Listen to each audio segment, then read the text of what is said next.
इन तीन लोग यूथ कांग्रेस के 3 पदों पे बैठे हुए थे, जिले के सब तीनों बड़े अध्यक्ष, उपाध्यक्ष और महासचिव।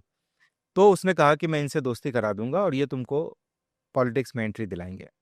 दूसरी बात ये थी कि उसने कहा मुझे गैस कनेक्शन चाहिए, और ये वो समय था जब एलपीजी कनेक्शन लेने के लिए जी। आपको एमएलए से, एमपी से, सभासद से सिफारिश लगवानी पड़ती थी। अच्छा। तो उसने कहा ये दोनों काम कर देंगे, ये मेरे दोस्त हैं और यूथ कांग्रेस में हैं, तो मैं तुमको मिलवा देता हूँ।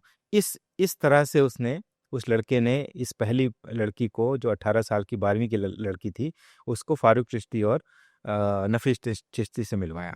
वो अपनी गाड़ी में ले गए उसको, आउटस्कर्ट्स में एक पोल्ट्री फार्म था, वहां ले गए। वो लड़की चली गई इनके साथ, उन लड़कों के साथ? वो लड़की चली गई, उसको कहा, वो साथ में जो लड़का था वो भी कहा कि हमारे दोस्त हैं, बहुत अच्छे भाई हैं, और हम लोग चलते हैं, थोड़ा घूमे फिरेंगे। तो शी डिडंट फील इनसिक्योर कि मैं इन लड़कों के साथ इस तरह से दिखने उसने जो अपना बयान दिया था जी। 161 का पहले दिया, उसमें उसने कहा कि मुझे ये लोग बड़े भले आदमी लगे और मुझे लगा बड़े हेल्पफुल हैं, जिस तरह से बर्ताव कर रहे थे मेरे साथ, मुझे लगा कि शायद ये मेरी समस्याओं का हल कर देंगे, और क्योंकि ये पॉलिटिक्स में एक्टिव हैं तो मदद हो जाएगी। लेकिन वहाँ पर जब उसके साथ नफीस ने रेप किया और फिर उसको, तब उसने कहा कि ये क्या है, तो उनका कि नहीं, जैसे चुपचाप चली जाओ और किसी से बताना मत इसके बारे में, और फिर उसको वापस ड्रॉप किया।